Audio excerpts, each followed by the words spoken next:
Someone who is really not happy, and he's got good reason to be not happy, is Michael Voss. He's our focus of Coach Speak today on Access for Crypto.com, Lordo. And there's been a similar narrative coming out of the Carlton losses this year, but this particular focus had the leaders of the club in the glare. No, it's more about standards. What standards do we accept? And what standards are we accepting from one another right now? So what feedback do we actually give to one another, and how direct do we need to give it? Because there's a sense of urgency in that moment to be able to correct, and we weren't able to do that. So engaging the leaders was effectively that conversation, and then making a really pointed decision about how we want to see out this game. So it's clearly gone to leaders at the last change. A lot of the game was effectively over, but there's other problems which are now ingrained at this footy club and have been for some time and may not be repairable. Yeah, could see his language changed after that game where he wasn't just saying we'll look into this and we'll look into that. He was disappointed in his players and his senior players, and this is a big aspect that I can't believe how far Carlton have fallen. It's the foot skills. There's a saying in football, you can't kick, you can't play.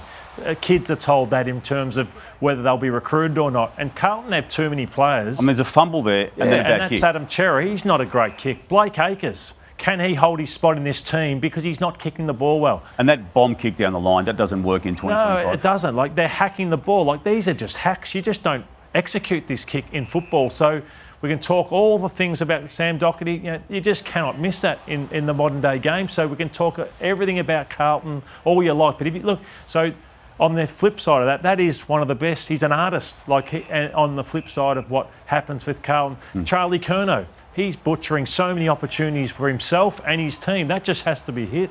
So that is the biggest thing that I'm seeing with Carlton. And I don't know, it's on him as well because he's the one that's training that in training. And here's the stats on it, Damo, that are damning of Carlton. They're just damning, aren't they, Lord? I mean, you look at those numbers and the clanger kicks, they're 15th. It means that they're fourth worst. Yeah. There's nothing there that allows you to win a game of footy. And look, let's just stay with Curnow. You highlighted him there a moment ago. His inability and failure as a two-time Coleman medalist to step up in these moments, Lordo, it's really poor. He's had 12 shots at goal in the 5 matches most recently played for just the 3 goals, but 4 of those teams on that screen are not going to be playing finals. 2 of them, in fact 3 of them are right down the bottom of the ladder.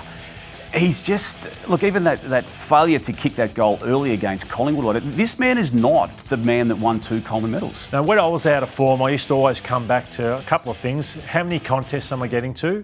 And how am I going defensively?